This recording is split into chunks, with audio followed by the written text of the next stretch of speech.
Buenas tardes para todos y gracias por acompañarnos a nuestro primer webinar de BK en el 2022. El año para los mercados financieros comenzó con una corrección importante y uno de los principales motivos son los temores de por qué la inflación esté generando que las tasas suban más y más rápido de lo que estaba incorporado en los precios de las acciones al final del año pasado. La Fed habló la semana pasada y Julio en su podcast nos explicó en detalle el contenido y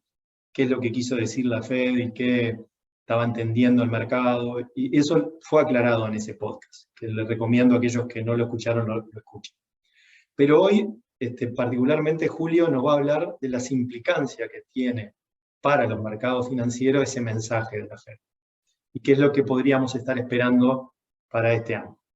Así que Julio, bienvenido, gracias por acompañarnos y bueno, estás en... Bueno, muchas gracias Fede, muchas gracias también a todos por el interés y por su participación. Justamente la idea era en esta oportunidad poder interactuar un poco con todos ustedes en estos temas que han suscitado bastante polémica y que han tenido impacto en el funcionamiento de los mercados financieros durante las últimas semanas con un muy alto grado de volatilidad. Como señalaba Federico, dedicamos nuestro podcast de esta semana a ver si el mensaje de la Reserva Federal efectivamente había sido de una señal dura, contractiva de la política monetaria. Nuestra conclusión era que no. Y bueno, justamente los pasos siguientes son ver qué implicancias tiene lo que la Reserva Federal está haciendo en materia de lo que pueda ser la evolución de la inflación en Estados Unidos, y luego ver que, a su vez, qué escenarios plantea eso para los mercados, tanto de renta variable como de renta fija. Para hacer un poco un resumen inicial de lo que vamos a desarrollar en esta charla, nuestro argumento, nuestro hilo de razonamiento es que la Reserva Federal sigue en una instancia de política monetaria expansiva, que eso en primer lugar. En segundo lugar, eso implica que van a continuar habiendo presiones inflacionarias por el lado de la demanda a mediano plazo, pero en el corto plazo los efectos de oferta pueden, y ese es el gran if, el gran signo de interrogación, pueden ayudar a lo que es el discurso de la Reserva Federal y seguir manteniendo esta instancia expansiva de política monetaria, pero con mejores resultados de inflación que los vistos hasta ahora. Y, en tercer lugar, si eso fuera lo que ocurriera en los próximos 2 años, eso sigue dando un panorama auspicioso para la renta variable y un panorama no del todo halagüeño para la renta fija, dado que las tasas de interés, evidentemente, van a seguir en un proceso de ascenso. Ahora, ¿qué ocurre si este pensamiento es equivocado y la política monetaria es insuficiente para contener la inflación? Bueno, eso plantea eventualmente un escenario de estrés en el cual las tasas de interés tendrían que ir mucho más arriba de lo que el mercado está pensando hoy. Eso haría que los niveles actuales de ratio de precio a ganancias estarían inconfortablemente altos, y ciertamente habría una ruptura respecto de lo que es la percepción del mercado sobre especialmente la tasa de 10 años y 30 años, las cuales deberían elevarse considerablemente, con lo cual este segundo escenario adverso, si bien es negativo para las acciones, es aún mucho peor para la renta fija. Entonces, eso es un poco el resumen de nuestra charla de hoy, y lo que vamos a hacer es justamente desarrollar cada uno de estos puntos. El primero, un poco resumiendo lo que fue el podcast de esta semana, sobre la instancia de la política monetaria de la Fed,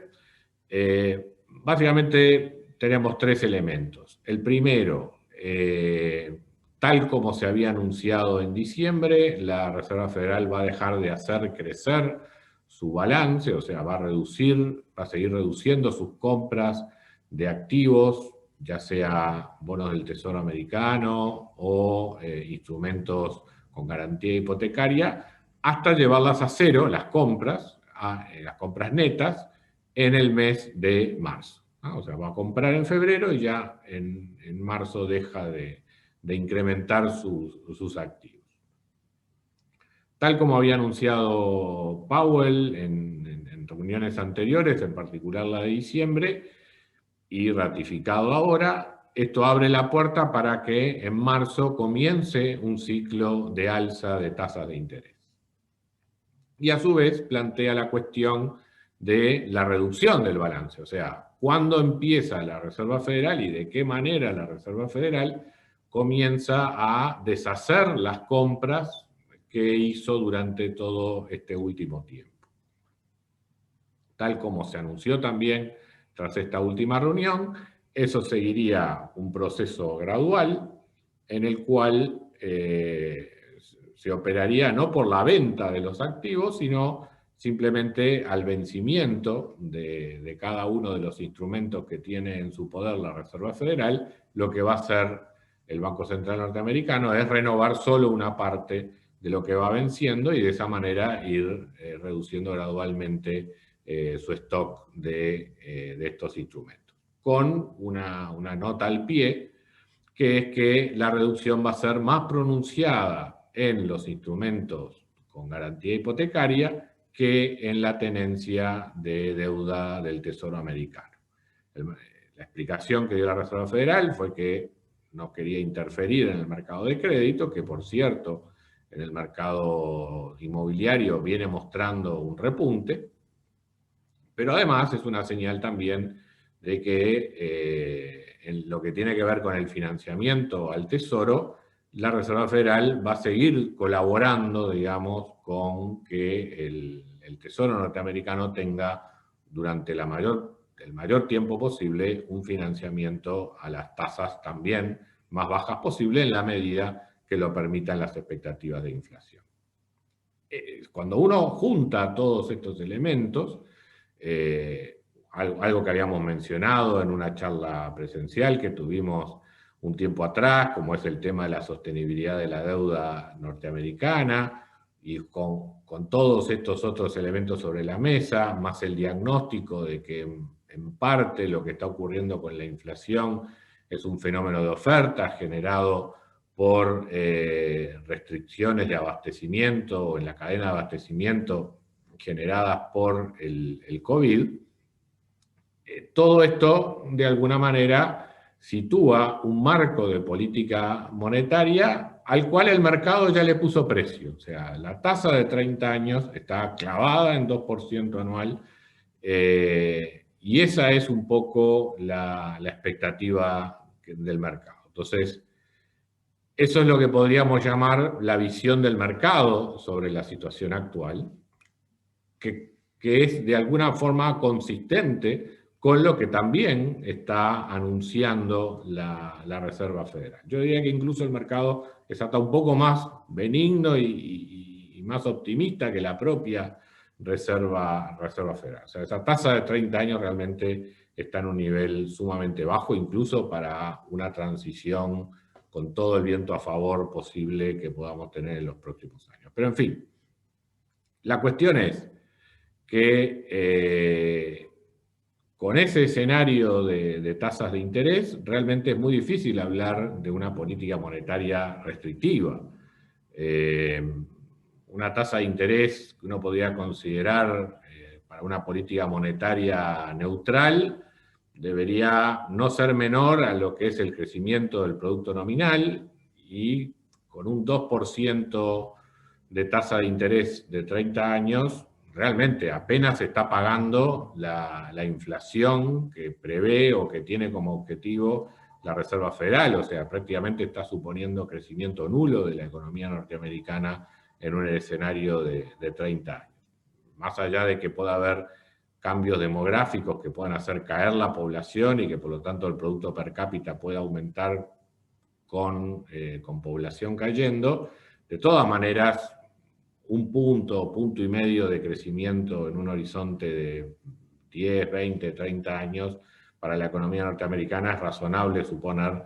con lo cual realmente yo no veo que ninguna tasa de interés menor al 3, 3,5 o incluso 4% pueda considerarse como una tasa de interés correspondiente a una política monetaria restrictiva. Entonces, todo el mensaje de la Reserva Federal, en la medida que ratifica estas convicciones del mercado, no debe verse como un mensaje de política monetaria restrictiva, y yo creo que en ese sentido realmente ha habido una sobrereacción, sobre todo en lo que tiene que ver con las acciones de mayor duración, o sea, aquellas acciones cuyos rendimientos se prevén para el largo plazo, lo que uno habitualmente caracteriza como growth, ¿verdad? Como acciones de crecimiento, que justamente son las que se penalizan más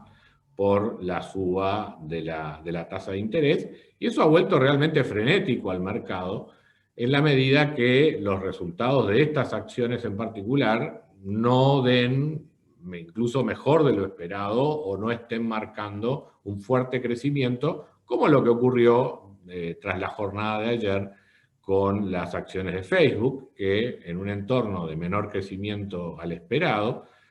justamente cayeron muy fuertemente, arrastrando consigo a una caída en todo el mercado. Pero además está decir que con este escenario de tasas de interés, si realmente con estas tasas de interés uno pudiera tener inflaciones más bajas en el futuro, sin duda que la acción de Facebook, al igual que las otras acciones de categoría similar, deberían tender a recuperarse rápidamente en los próximos meses. Entonces, redondeando este primer punto, vemos que el mensaje de la Reserva Federal no tuvo sorpresas negativas, como para algunos encontraron, negativas en el sentido de ser más restrictivo de lo esperado. Lo que sí le da, o sea, deja abierta la posibilidad a que la Reserva Federal va a utilizar los medios que tiene a su alcance para combatir la inflación. Eso trató de dejarlo claro el presidente de la Reserva Federal, Jerome Powell, aunque eso lo tenemos que ver más que nada como el discurso de todo el que sale a jugar un partido que dice quiero ganar, o sea, quiero cumplir con mi deber, quiero cumplir con el trabajo que tengo que hacer. O sea, lo que está haciendo en realidad, está jugando muy fino, con mucho riesgo en lo que tiene que ver con el cumplimiento de su objetivo. Eso nos lleva entonces al segundo punto. Bueno, ¿podrá la Reserva Federal, con subas graduales en la tasa de interés, incluso yendo a lo que apuesta el mercado, con 5 subas de tasas de interés de cuarto de punto, lo que lo ubicaría en 1,25 la tasa de corto plazo de un día, de aquí a un año, puede de esa manera llevar la inflación a la baja, sumado a el haber terminado el proceso de compra de activos y haber iniciado el desarme de parte de su cartera de activos? Miremos un poco la historia, miremos lo que ha ocurrido en el pasado, miremos lo que está ocurriendo realmente en el mercado monetario, y vamos a ver que desde lo que tiene que ver con los estímulos monetarios, todo lo que está ocurriendo muy difícilmente puede hacer bajar la inflación en Estados Unidos a mediano plazo. Por ejemplo, uno de los temas de preocupación en el mercado es, bueno, ¿qué pasa cuando la Reserva Federal empiece a desarmar su balance y comience, por ejemplo, a no renovar los títulos que tiene en su cartera, lo cual implicaría una reducción, digamos, también de los pasivos monetarios de la Reserva Federal? Eso ya ocurrió antes, estaba ocurriendo en 2019. Antes del COVID, la Reserva Federal venía en un proceso de reducción de sus activos, pero si uno mira la cantidad de dinero en la economía, la tasa de crecimiento de la cantidad de dinero, medida ya sea incluyendo los depósitos a plazo o sin incluir los depósitos a plazo, no solamente mantuvo el ritmo de crecimiento que venía, sino que incluso se aceleró en 2019 respecto del año 2018, y también la inflación había comenzado a subir en Estados Unidos por encima del 2% en el año 2019. ¿Qué pasó? ¿Por qué con la reducción de activos por parte de la Reserva Federal la inflación en Estados Unidos empezó a subir y la cantidad de dinero, de la mano del crecimiento justamente de la cantidad de dinero? Porque hay algo que suelen olvidar los analistas, aparentemente, cuando miran solo lo que hace la Reserva Federal, y es que en gran medida el responsable del crecimiento de la cantidad de dinero, de lo que es la cantidad de dinero en circulación en una economía, es el sistema bancario. Y cuando la Reserva Federal comenzó a reducir su balance en el año 2019,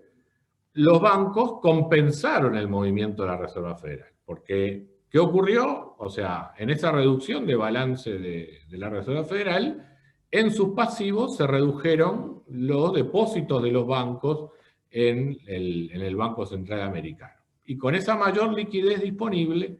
los bancos comenzaron a prestar más, con lo cual, en definitiva, mantuvieron el flujo de crédito y el impulso monetario en la economía, más allá de que la Reserva Federal estuviera comprimiendo su balance. Estos problemas de inflación yéndose por encima del objetivo del Banco Central, los hubiésemos visto con claridad durante el año 2020 de no haber sido por el COVID. O sea, el COVID volvió a generar un escenario de recesión y obligó nuevamente a todo un nuevo impulso monetario y a lo que ya vimos que ocurrió durante estos 2 años. Ahora que la economía se ha recuperado de la recesión provocada por el COVID, estos problemas vuelven a estar sobre la mesa y mucho más agudos, ¿verdad?, tras estos 2 años de lo que lo eran en 2019, porque es verdad, a esto se suman factores de oferta. Entonces, lo que yo creo que va a ocurrir en los próximos meses es que en la medida que la Reserva Federal empiece a reducir su balance, los bancos van a continuar aumentando el suyo. Que vaya si lo vienen aumentando hasta el momento. O sea, la tasa de crecimiento del crédito en Estados Unidos no solamente es positiva en términos reales durante el año 2021, sino que además es creciente a lo largo del año y termina con tasas de crecimiento muy altas en el mes de diciembre, sobre todo en crédito al consumo, pero también en crédito corporativo, y ya mostrando también una tendencia importante al alza en el crédito para vivienda, tanto residencial como, o sea, el crédito para el real estate, tanto residencial como comercial. Por lo tanto, y máxime que con estas tasas de interés, aún subiendo al 1,25, siguen siendo tasas de interés reales negativas para lo que vienen siendo la inflación hasta el momento, con lo cual el estímulo al crédito y a seguir aumentando el crédito sigue estando presente. Y de hecho, más allá de que la Reserva Federal llevó adelante todo el tapering durante la segunda mitad del año 2021, la tasa de crecimiento de la cantidad de dinero de Estados Unidos se ha mantenido en torno al 13%, algunos meses por arriba del 13%, otros meses por debajo del 13% anual, lo cual está totalmente fuera de línea con aspirar a una inflación de 2% a largo plazo, por más que uno tenga una economía que también crezca eventualmente entre 1,5 y 2. De modo que los estímulos a una mayor inflación a mediano plazo siguen estando presentes y, a nuestro modo de ver, a mediano plazo la inflación en Estados Unidos no va a bajar significativamente de los niveles actuales y eso va a requerir cambios futuros en la política monetaria más agresivos que los que tenemos ahora. Pero ¿qué pasa en el corto plazo? Bueno, en el corto plazo están los famosos factores de oferta presentes que en la medida que la actividad económica supere lo que ha sido esta nueva ola de casos de COVID asociados a la variante Omicron y que todos los problemas en los canales de suministro y demás empiecen a resolverse, que es de alguna manera lo que está esperando que ocurra la Reserva Federal, y que a su vez también la disminución de algunas tensiones geopolíticas, sumadas también a problemas de oferta, permitan bajar los costos de la energía, eso podría ayudar a que la inflación baje en los próximos meses, ayudada por factores de oferta, independientemente de las presiones que se siguen generando por el lado de la demanda. Y entonces uno podría observar durante el segundo trimestre de este año y el tercer trimestre de este año una reducción en el ritmo de inflación respecto de los niveles actuales,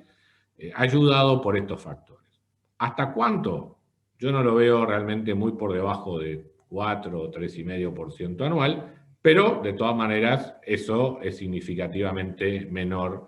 que lo que estamos viendo ahora, y le puede dar tiempo a la Reserva Federal a continuar con este discurso de parsimonia, de adaptación gradual de la política monetaria, de suba muy moderada en las tasas de interés,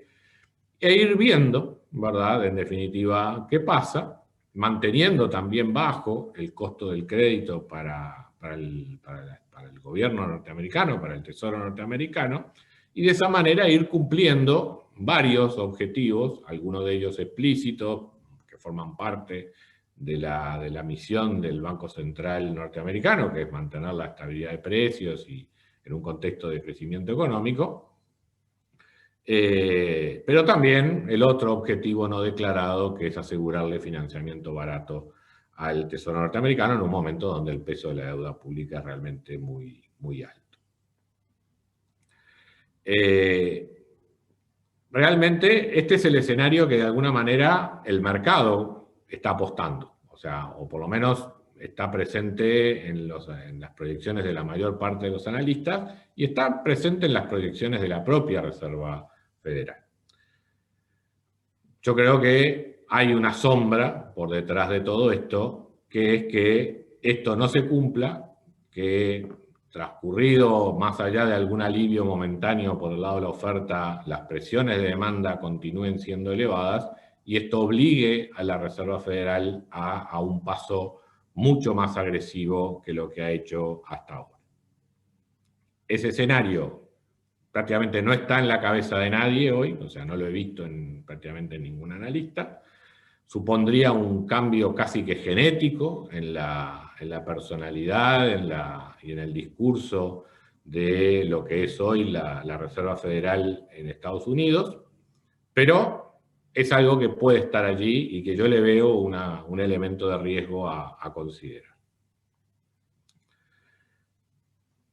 Esto nos lleva al tercer punto. Bueno, ¿qué pasa con los mercados? ¿Qué pasa con las acciones? ¿Qué pasa con la renta fija? En el escenario benigno, en ese escenario que generó susto la semana pasada, pero que en realidad es el mejor escenario posible que podríamos tener en los próximos 2 años, bueno, realmente teniendo como trasfondo un panorama de mucha liquidez, de tasas de interés que siguen siendo muy bajas en relación al crecimiento del producto nominal, el escenario para las acciones realmente va a seguir siendo positivo. Hay una vieja regla que se cumplía hasta fines de los 90, después como que se empezó a quebrar esa relación, que era que la inversa de la relación de precios a ganancias, o sea, lo que sería el rendimiento corriente de las acciones, la relación entre ganancia y precio, tendía a moverse en forma muy similar y muy pegada a la tasa de 10 años del Tesoro americano. Esa relación comienza a romperse a partir de 2000, 2001, manteniéndose más alto el rendimiento de las acciones que la tasa de 10 años. Y en algún momento de mediados de la década pasada, eso alcanzó realmente la brecha mayor. Esta situación de bajas tasas de interés realmente muy bajas tasas de interés que se ha visto a lo largo de este siglo, ha estado de alguna manera en el estímulo a la evaluación de acciones, no deja de ser de alguna forma culpable de lo que fue la crisis de 2008-2009, pero es lo que ha estado alimentando altas valuaciones para el mercado accionario. En este momento el rendimiento de las acciones está un poco por encima del 4%, la tasa de 10 años está en 1,70 y algo, con oscilaciones. Eso hace que realmente el rendimiento de las acciones tiene margen como para sostener aumentos de tasa de interés, o sea, teniendo en cuenta este modelo de evaluación. Y en lo que sería el escenario benigno que llevaría la tasa de 10 años, a mi modo de ver, algo por arriba del 2%, quizás hasta el 2,5%, de todas maneras, un ratio de precios a ganancia que se mantenga entre 23 y 20, 23 de esta hora, podría bajar un poco a 20, fundamentalmente por crecimiento de las ganancias de las empresas, sin afectar, terminando el año a precios similares a los de diciembre del año pasado, por lo tanto, aún en ese caso habría una recuperación importante con respecto a la situación actual. Todo eso plantea, digamos, una situación donde de lo que son actualmente las valuaciones dada por el estándar, por el índice general accionario de Estados Unidos, hay realmente un margen de recuperación. Por lo menos hasta los valores récord que se habían tenido sobre fines del año pasado y eventualmente algo más en la medida que esta instancia de política monetaria continúe. Y eso es lo que sería consistente con todo lo que se está viendo en el mercado hoy por hoy. Para la renta fija, el panorama no es tan benigno porque justamente nos enfrentamos a un proceso gradual de suba de tasas de interés que las acciones pueden absorber, justamente porque las acciones se adaptan mejor a un escenario de inflación alta como el que vamos a estar viviendo, pero para la renta fija realmente es un escenario sumamente negativo porque de alguna manera sigue implicando rendimientos negativos en términos reales. ¿Qué pasa si está todo equivocado y todo esto es insuficiente y las subas de tasas de interés tienen que ser mucho mayores, del orden de 400, 500, 600 puntos básicos en los próximos 2 años para poder pasar a tasas de interés reales que realmente contengan la demanda agregada? Bueno, eso es malo para las acciones, es malo para la renta fija, pero las acciones en todo caso sufrirían una corrección en ese escenario que debería llevar el ratio de precios a ganancias más hacia el nivel de entre 15 y 17, desde los niveles un poco superiores a 20 que tenemos actualmente. Como en un escenario de inflación, también las ganancias van a estar creciendo y mientras tanto además seguimos teniendo ciertos estímulos monetarios, también creemos que en ese escenario más adverso, si bien las acciones en promedio tendrían algún tipo de corrección y deberían terminar en niveles no mucho menores que los que hemos estado viendo en estas últimas 2 semanas, de todas maneras también estarían definitivamente mucho mejor preparadas y con mejor margen que lo que sería la situación de la renta fija. Y simplemente para terminar, miremos una perspectiva histórica. En el preludio, o sea, al inicio de la dura política monetaria de los tiempos de Volcker, allá por fines de los años 70, las acciones cayeron inicialmente, ¿verdad?, cuando se inició un proceso de suba muy fuerte de tasa de interés, pero luego de la caída inicial subieron prácticamente en forma ininterrumpida hasta mediados de los 80. O sea que, pasado ese ajuste inicial, realmente también la perspectiva de las acciones a mediano plazo, aún con una política monetaria restrictiva, en la medida que la economía siga creciendo, siempre responden mejor que la renta fija en ese contexto. Así que entonces, termino como empezamos. Estamos viendo a una Reserva Federal todavía en una instancia monetaria expansiva, Eso da pie a que las acciones encuentren un piso y vayan buscando una recuperación en las próximas semanas, más allá de los ruidos transitorios que vayan generando los resultados de las empresas o algunas declaraciones de la Reserva, de miembros de la Reserva Federal. La inflación difícilmente la veamos bajando, más allá de lo que lo puedan ayudar los factores de oferta, y seguramente el elemento de análisis, de seguimiento en los próximos meses va a ser justamente cómo reacciona, o sea, qué tan satisfecha está la Reserva Federal a lo que es la evolución de la inflación, o si eventualmente hay un cambio mucho más drástico en la política monetaria. Con esto, Federico, creo que más o menos redondeamos la presentación. Bien, Julio. Y podemos abrir el espacio de preguntas. Dale, perfecto, está muy clara tu presentación y vamos a usar solo una pregunta de los asistentes porque no queremos extendernos más y queremos que para respetar el tiempo de los asistentes. La pregunta es, ¿cómo impacta esto también en Europa o en otras economías como las emergentes, por ejemplo? Bueno, en la jornada de hoy se dio una discusión similar a partir de una declaración aún más blanda del Banco Central Europeo de lo que lo fue las declaraciones de Powell la semana pasada, donde también el mercado vio que quizás en algún momento suba la tasa de interés en Europa. Yo creo que es inevitable que las tasas de interés comiencen a subir en todas partes del mundo en la medida que la inflación está subiendo. Lo que yo creo que en esas reacciones iniciales que tiene el mercado a ese temor, es que no se está viendo el comportamiento de la economía. En la medida que suba la tasa de interés, pero en una economía que sigue todavía creciendo, las ganancias de las empresas no se van a ver resentidas y por lo tanto esas repercusiones sobre el mercado, esas reacciones en el mercado accionario son realmente exageradas.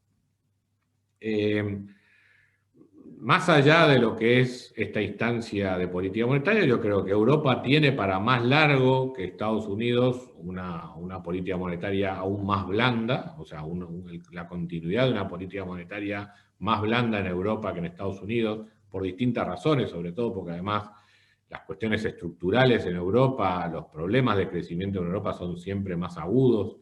que los que ha venido teniendo Estados Unidos. Con lo cual, esta evaluación que incluso ha alcanzado el euro hoy, digamos, yo creo que ni siquiera es sostenible a mediano plazo. O sea, más allá de que uno discuta si es dura o blanda la política monetaria de Estados Unidos, en términos relativos, la política monetaria de la Reserva Federal en los próximos 2 años va a ser más restrictiva que la del Banco Central Europeo, y eso debería generar una depreciación del euro, no una apreciación como la que tuvo hoy. Por la razón que hemos visto con ciertos ojos favorables al mercado europeo en estos últimos tiempos, y de alguna manera la evolución del mercado lo ha ratificado, es el atraso relativo que tiene respecto de las valuaciones en Estados Unidos, en el mercado accionario, y segundo, el hecho de que los índices accionarios europeos tienen una mayor participación, una mayor ponderación de acciones que responden favorablemente en contextos de recuperación cíclica como la que está teniendo la economía mundial en estos momentos. Y eso prácticamente no se ve, esa visión no se ve afectado por estos discursos, digamos, de tanto la Reserva Federal como del Banco Central Europeo. Y los emergentes como nuestro país y todo lo... Si más allá de la volatilidad, los grandes ganadores de que la política monetaria siga siendo en los hechos expansiva, más allá de los discursos, son justamente los países productores de commodities, porque en este escenario de tasas de interés que siguen siendo negativas en términos reales y de expansión crediticia tanto en Europa como en Estados Unidos, donde en primer lugar se notan justamente las presiones inflacionarias que esto genera, es en los commodities. Así ha estado ocurriendo durante el año pasado, y todo esto no hace más que justamente fortalecer los precios de los commodities y por lo tanto indirectamente favorece a los mercados emergentes. Ya lo hemos estado viendo aquí en nuestro mercado vecino, en Brasil, en estos últimos días, y seguramente lo seguirá ratificando en los próximos meses. Obviamente siempre cuando uno habla de países en particular, más allá de los fundamentos que genera la situación de los commodities, hay que considerar también los temas políticos. O sea, yo creo que Brasil tiene fundamentos como para una recuperación muy fuerte de su mercado accionario, que se vio muy castigado durante el COVID, lo mismo que su moneda, pero evidentemente la circunstancia de estar frente a un año electoral introduce un elemento de incertidumbre que hace que no haya podido aprovechar tanto en la cotización del real como en la evolución de su mercado accionario doméstico esta coyuntura monetaria que le es favorable a nivel internacional. Bueno, perfecto. Muchas gracias, Julio, por tu presentación muy clara. Muchas gracias a todos los asistentes. Y bueno, y esperemos que les sea de utilidad para la toma de decisiones. Y estamos en Beca a total disposición para charlar de estos temas y las dudas o consultas que nos quieran hacer. Gracias de mi parte.